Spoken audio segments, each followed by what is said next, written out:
You were nothing before me, Mom.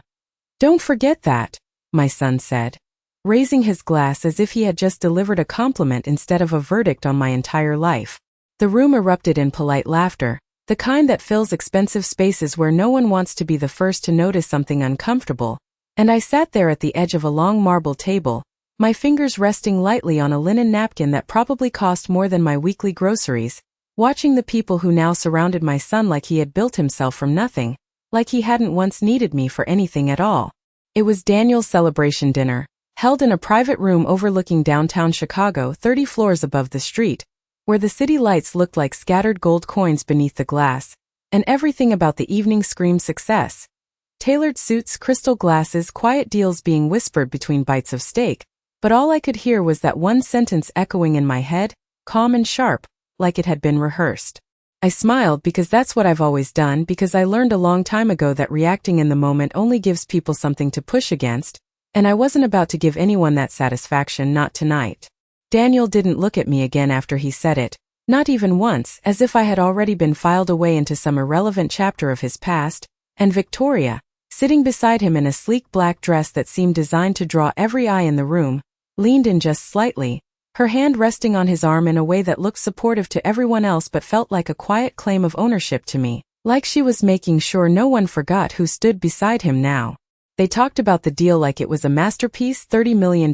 multiple investors, strategic partnerships, words that floated through the air like they belonged to a world I was never meant to understand, even though I recognized more of them than they realized, even though I had heard versions of those conversations long before Daniel ever stepped into a boardroom. I took a sip of water, letting the coolness steady me, and for a moment, I let myself look at him. The way I used to when he was younger, when his victories were smaller and his eyes still searched for mine after every achievement, waiting for that quiet nod of approval, and I wondered when exactly that changed, when gratitude turned into dismissal, when success became something he believed he had built entirely on his own. You should be proud, someone across the table said to me, a man whose name I didn't catch, smiling as if he was offering kindness. Your son did all this himself. I nodded slowly because correcting him would have required more energy than I was willing to give. And besides, there's a certain clarity that comes from letting people believe what they want, especially when the truth is something they're not prepared to hear.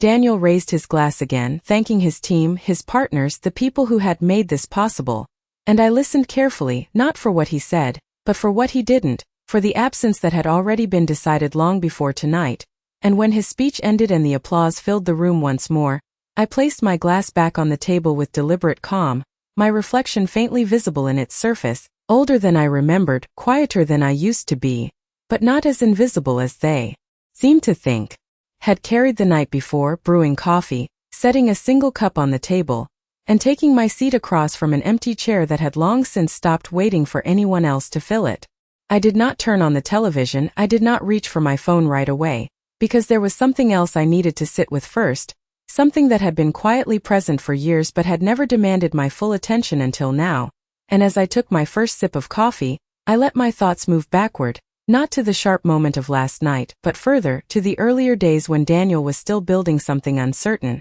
when his confidence was not yet polished, when he would call me late at night with questions he pretended were casual but carried the weight of decisions he was not ready to make alone. I remember those conversations clearly, the way he would describe opportunities that felt just out of reach, the risks he was not sure he could take, the numbers that seemed too large to trust, and I would listen, always listen, asking only the questions that helped him hear his own thoughts more clearly, never inserting myself into his conclusions, never needing recognition for the quiet role I played in shaping them. There was a time when he valued that, when he understood that guidance does not always come in the form of instruction, and I can still recall the day he mentioned his first major investment opportunity, his voice carrying both excitement and hesitation, the kind that reveals how much is at stake, and I had not told him what to do then either. I had simply asked him what he believed in, what he was willing to stand behind even if it failed, and he had taken a long pause before answering, as if listening, offering insight when it mattered, and placing my trust carefully,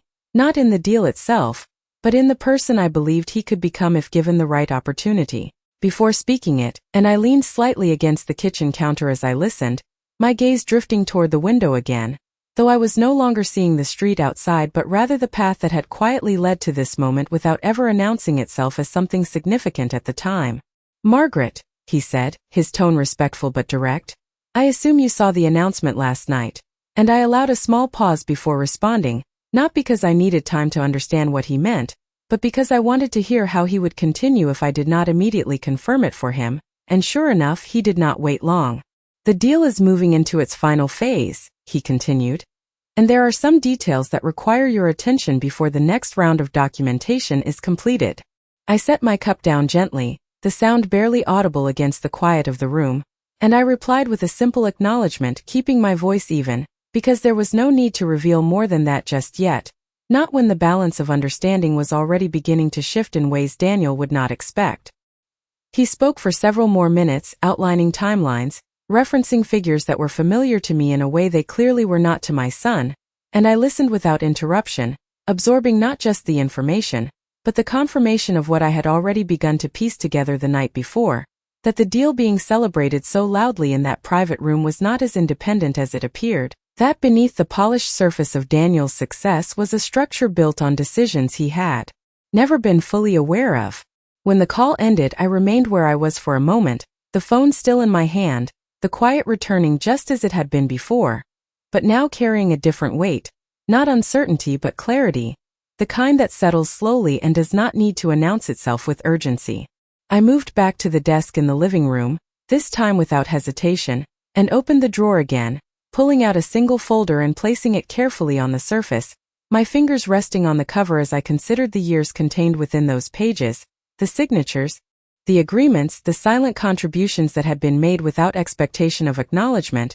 because I had never needed Daniel to know in order for it to matter. At least that is what I had told myself at the time. I opened the folder and flipped through the documents, each page confirming what the call had already implied, that the investment structure behind his deal traced back further than he understood, that the initial capital had been positioned long before he ever believed he had secured it, and that the name attached to those origins was not one he had mentioned in his speech, not one he had even seemed to consider as part of the narrative he now carried so confidently. I paused on one page in particular, my eyes moving slowly across the lines as I recalled the meeting where it had been finalized, a quiet office with large windows and a long table where decisions were made without the need for celebration, where I had listened carefully before agreeing to terms that would give Daniel the opportunity he needed without ever placing him in a position where he would feel indebted, because I believed then that dignity was something you protected, even when you were the one providing the foundation for it. I closed the folder halfway, not fully, just enough to leave it ready, and sat down in the chair beside the desk, the fabric cool beneath my hands as I considered what came next.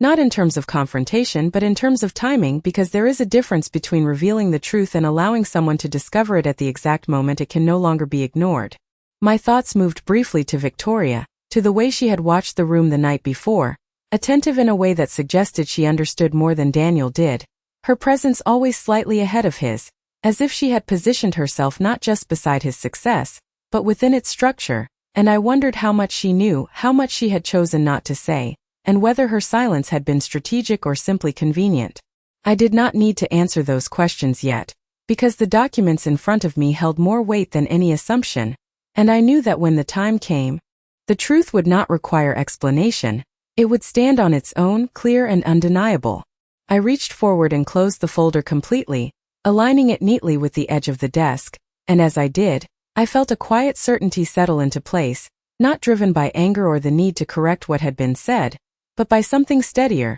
something that had been there long before last night, waiting without urgency for the moment when it would finally be seen for what it was. I did not rush into action that morning, because there is a difference between knowing the truth and deciding what to do with it, and I have learned over the years that the most effective decisions are rarely the ones made in haste, so instead I allowed the day to unfold quietly around me, moving through my home with the same steady rhythm I had maintained for so long, but with a heightened awareness of the details that once seemed ordinary, the ticking of the clock in the hallway, the soft hum of the refrigerator, the way sunlight shifted across the wooden floor as the hours passed, each moment grounding me in a calm that was not born from ignorance, but from understanding. I spent part of the afternoon at the small desk again, not reviewing every document in full, but enough to trace the path clearly, enough to remind myself of the intentions behind each decision I had made. And as I moved through those pages, I could see the careful structure that had been built over time, layers of protection, layers of opportunity, all designed with a single purpose in mind, to give Daniel a foundation strong enough to support his ambitions without ever making him feel dependent on anyone else, especially not on me, because I had always believed that a person grows best when they believe they are standing on their own. That belief had guided me through choices that were not always easy, moments where it would have been simpler to step forward, to explain, to take credit, but I chose not to because I wanted his confidence to be real, not borrowed, and for a long time I thought that choice had been the right one, until I began to see how easily independence can transform into something else when it is not tempered by awareness, when it is not grounded in an understanding of where it came from. By late afternoon, I closed the final folder and placed it back in the drawer, not because I was finished with it, but because I did not need to keep looking to know what it contained, and I stood for a moment with my hand resting on the desk, considering the next step, not in terms of confrontation but in terms of alignment, because what mattered now was not proving anything, but ensuring that the truth would be positioned in a way that could not be dismissed or misunderstood. I reached for my phone and scrolled through my contacts until I found the name I needed, the same one that had called earlier, and I paused briefly before dialing, not out of hesitation but out of habit, the kind that comes from always thinking one step ahead, always considering how each action fits into the larger picture. And when he answered, his tone carried the same composed professionalism as before, as if he had expected this call, as if he had already anticipated that I would not leave things unresolved. "I would like to review the final documentation in person," I said, keeping my voice calm and precise, and there was a brief pause on the other end before he responded with immediate agreement, suggesting a time the following day, a private meeting in an office I knew well, one where decisions were made quietly, without spectacle, without the need for acknowledgement beyond what was written and signed. After we confirmed the details, I ended the call and set the phone down, feeling no sense of urgency,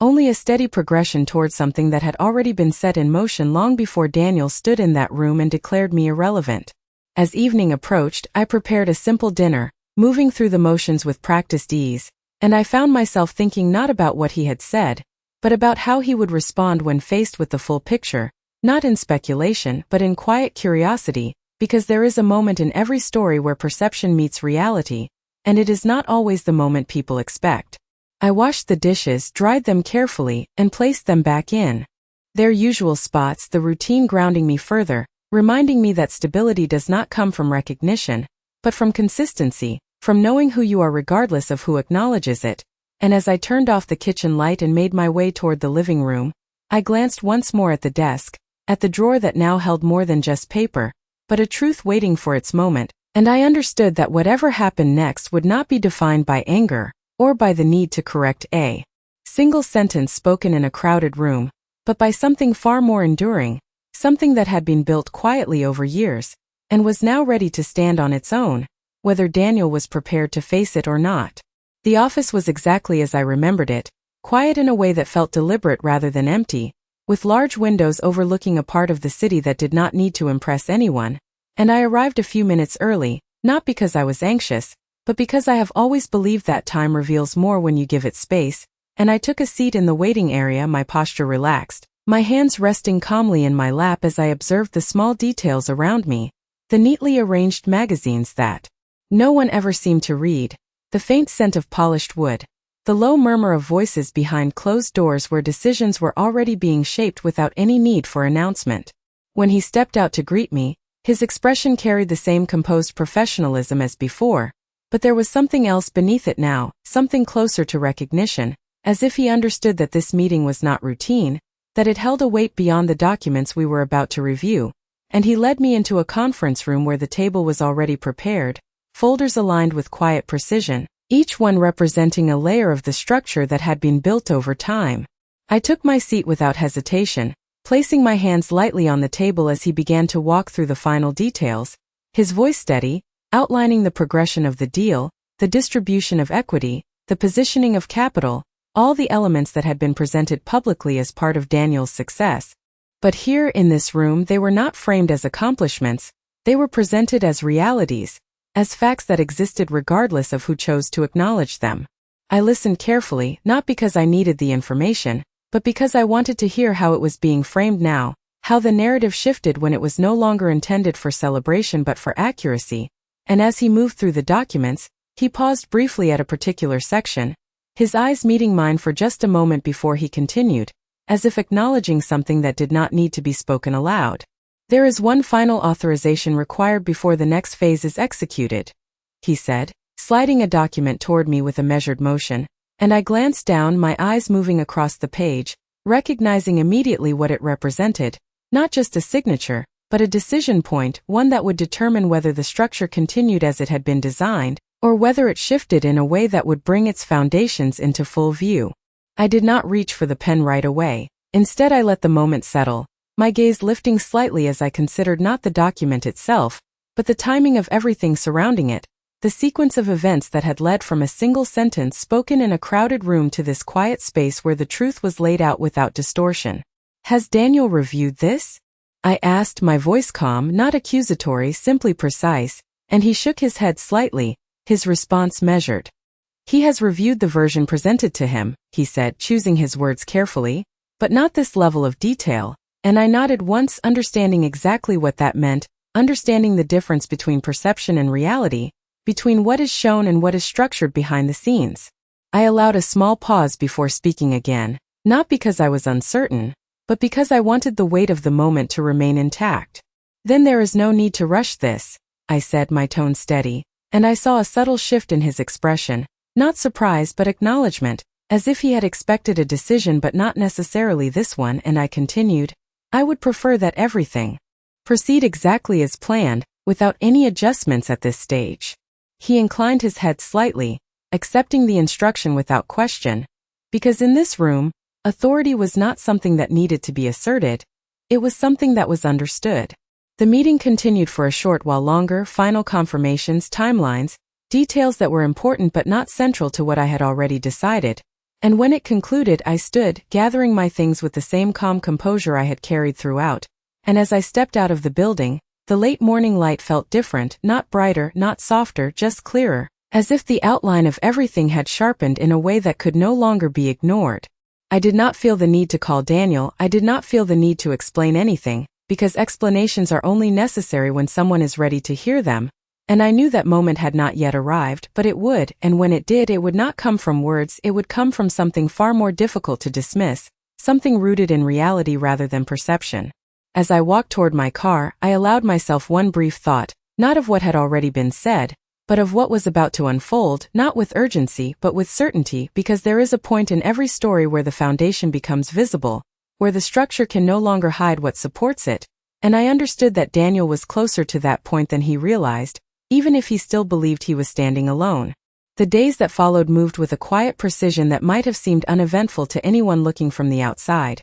but to me, each moment felt deliberate, each decision placed carefully within a timeline that no longer needed to be rushed. And I found a certain clarity in that pace, a sense that things were aligning not because I forced them, but because they had reached a point where they could no longer remain hidden beneath assumptions and incomplete narratives. Daniel did not call, which was not unusual, but I noticed the absence differently now, not as distance, but as confirmation of the space he had created for himself, a space where he no longer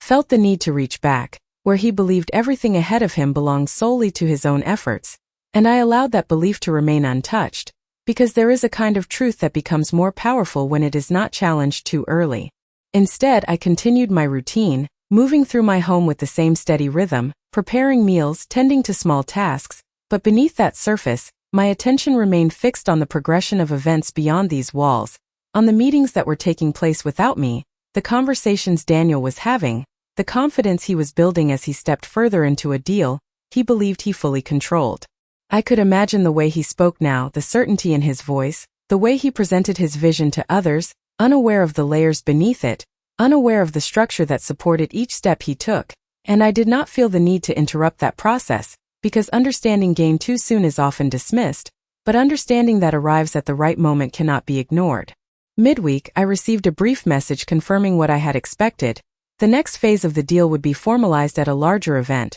one that would bring together investors, partners, and key figures who had a stake in its outcome, a setting designed for visibility, for recognition, for the kind of acknowledgement that reinforces a public narrative, and as I read the message I felt a quiet certainty settle into place, not as a reaction, but as a continuation of what had already begun. That event would be the moment where perception and reality intersected,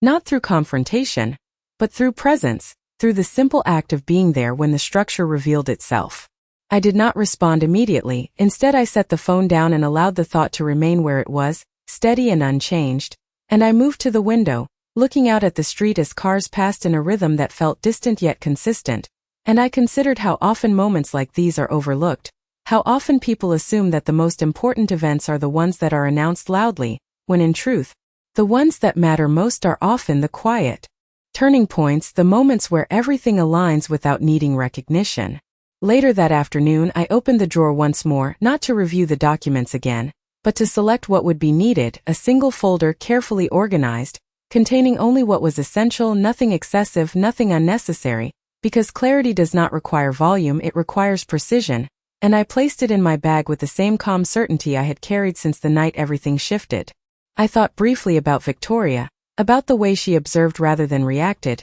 about the subtle awareness in her eyes that suggested she understood more than Daniel did, and I wondered if she sensed what was coming, if she had noticed the same quiet patterns, the same details that no longer aligned as neatly as they once had, but I did not dwell on it, because whatever she knew or suspected would not change what was already in motion. That evening, as I sat in the living room with a book open in my lap, though I had not turned a page in some time, I realized that I was not waiting in the way I once would have, not with uncertainty or anticipation, but with a steady awareness that the next step was not something I needed to create, it was something that had already been set, and when it arrived it would not require explanation, it would simply be seen. I closed the book gently and set it aside, the room quiet around me, and I allowed myself a small, almost imperceptible smile, not out of satisfaction but out of understanding, because for the first time in a long while, I could see the full shape of the story as it was, not as it had been told, and I knew that when the moment came it would not be about proving anything, it would be about revealing what had always been there, waiting for the right time to be acknowledged. The present confidence even when they were still measuring risk behind polite conversations, and I moved through the space without drawing attention, my presence unnoticed in the way it often is when no one expects you to belong there, and I found a place near the back where I could observe without interruption, my gaze steady as I took in the arrangement of the room, the positioning of the stage, the cluster of individuals who clearly held influence, and at the center of it all, Daniel standing, taller than I had seen him in years, his posture firm, his expression composed, as if he had fully stepped into the role he believed he had earned. Victoria stood beside him, her attention shifting constantly, not restless but aware, scanning the room in a way that suggested she understood the importance of every detail, every interaction, and when her eyes moved briefly in my direction, there was a pause, subtle but unmistakable, a moment where recognition flickered before she adjusted her expression and turned back to the conversation she was engaged in, and I noted that without reaction, simply adding it to the growing pattern of awareness that had been forming around her presence. The event progressed as expected, introductions, acknowledgments, carefully worded statements about growth and opportunity, each speaker reinforcing the narrative that had been built around the deal, and when Daniel was invited to speak, the room quieted in a way that signaled anticipation rather than obligation, and I watched him step forward, his confidence evident, his voice steady as he began to outline the journey that had led to this moment. His words practiced but effective, carrying the tone of someone who believed fully in the story he was telling. He spoke of perseverance, of vision, of the importance of taking risks and trusting in your own instincts, and the room responded exactly as it was meant to, nods of agreement, quiet approval, the subtle exchange of glances that signaled validation, and I listened without interruption, not focusing on what he included, but on what remained absent, the consistent omission that had been there from the beginning, the foundation that had never been acknowledged because it had never been visible to him in the first place. As he neared the end of his remarks, he shifted slightly, preparing to recognize the individuals who had contributed to the deal, the investors, the partners, the people who had been positioned publicly as part of the structure, and I could feel the moment approaching, not with tension, but with a kind of quiet inevitability, the sense that everything had aligned exactly as it needed to, and when he finished speaking, the applause followed, steady and confident, filling the room as he stepped back, his expression carrying the satisfaction of someone who believed he had fully claimed his place. It was then that one of the organizers moved toward the podium, a brief announcement made regarding the final confirmation of the investment structure, the formal acknowledgement that would complete the public narrative, and I stepped forward at that moment, not abruptly, not with urgency, but with the same calm precision that had guided every decision leading up to this point, my movement subtle enough that it did not disrupt the room, but clear enough that those closest to the stage began to notice their attention shifting as I approached. I could see Daniel's expression change slightly, not recognition at first but confusion, the kind that appears when something does not fit the expected sequence, and Victoria's posture tightened just enough to reveal that she understood the significance of what was unfolding, even if she had not anticipated its timing, and I reached the front without hesitation, the folder in my hand steady, my presence now undeniable in a space that had not accounted for me. I did not speak immediately because there was no need to compete with the energy of the room. Instead, I waited for the silence to settle, for the attention to focus fully, and when it did, I placed the folder on the podium with a quiet certainty that carried more weight than any raised voice ever could, and I looked at Daniel for a brief moment, not with accusation, not with anger, but with clarity, the kind that does not require explanation, and in that moment, before a single word was spoken, I knew. He was beginning to understand that the story he had been telling was about to change in a way he could no longer control. The silence in the room settled in a way that felt heavier than any applause that had come before it, not because of what I had said, but because of what I had not yet needed to say, and I let that silence remain for a moment longer, my hand resting lightly on the folder as I opened it with measured precision, the pages inside already arranged in the order they would be understood, not as an argument, but as a sequence of facts that required no interpretation. I did not raise my voice when I began to speak, because there was no need. The room had already leaned in, attention drawn not by force, but by the shift in expectation that had quietly taken hold. Before this moves forward, I said, my tone even, there is one detail that has not been fully presented, and I could feel Daniel's focus sharpen immediately, his expression no longer confident in the way it had been moments earlier, but searching, trying to reconcile what he was hearing with what he believed to be true,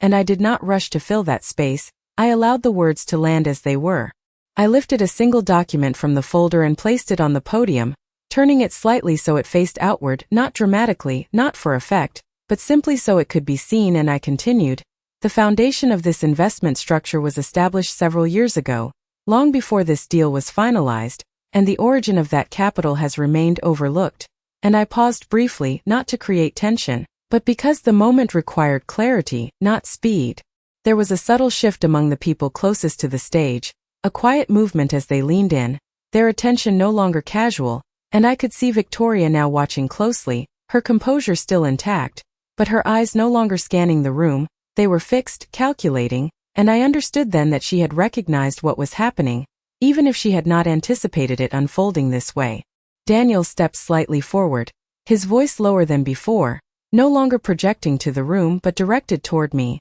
Mom, what is this? And there was something in the way he said it that felt different, not dismissive, not certain, but uncertain in a way I had not heard from him in years, and I met his gaze calmly, not with accusation, but with a steady clarity that did not need to be explained. It is simply the part of the story that was never told, I replied, and I turned another page, letting the structure reveal itself piece by piece, the names, the dates, the initial positioning of capital, each detail aligning with the progression of the deal in a way that could not be dismissed as coincidence, and I did not need to elaborate, because the people in that room understood documents far better than they understood explanations, and what they were seeing now did not require interpretation, it required acknowledgement. The room remained quiet, not out of confusion but out of recognition, the kind that settles slowly as the implications become clear, and I saw it in the way the conversation stopped entirely, in the way the attention shifted from Daniel to the pages in front of them, and then back again, as if recalculating everything they had just heard. Daniel's posture changed, not dramatically, but enough that I could see the weight of what he was processing, the realization that the structure he had presented as his own was not as independent as he had believed, and I did not interrupt that realization. I let it form fully, because understanding is something that cannot be given, it has to be reached. The final authorization, I said after a moment, my voice still even, has not yet been completed. And I closed the folder gently, the soft sound marking the end of what needed to be shown. which means the continuation of this deal is still conditional. And I let that word settle, not as a threat but as a fact, one that existed regardless of how anyone in the room chose to respond to it. I did not look around for approval, I did not wait for a reaction because the moment was no longer about me, it was about the shift that had already taken place, and I stepped back slightly, allowing the space to adjust around what had just been revealed, and for a brief second my eyes met Daniel's again, and I saw it there, not just confusion but something deeper, something closer to recognition. As if he was beginning to understand not just what had been done, but what had been given to him without his knowledge. I did not stay to explain further because explanations would come later, in quieter conversations, in moments that were not defined by an audience, and I turned, stepping away from the podium with the same calm I had carried into the room, my pace unhurried as I moved through the space that had so confidently excluded me only minutes before, and no one stopped me, no one spoke. Because there was nothing left to say in that moment that would carry more weight than what had already been shown. As I reached the exit, I paused only briefly, not to look back, but to steady the sense of completion that had settled within me, not as triumph, not as victory, but as clarity, the kind that comes when something long unseen is finally acknowledged, and I stepped outside into the evening air, the noise of the city returning in a way that felt distant, and I allowed myself one final thought, quiet and certain, not directed at anyone, not spoken aloud but fully understood, that I had never been nothing and I had never needed to prove it, only to let the truth be seen at the right time.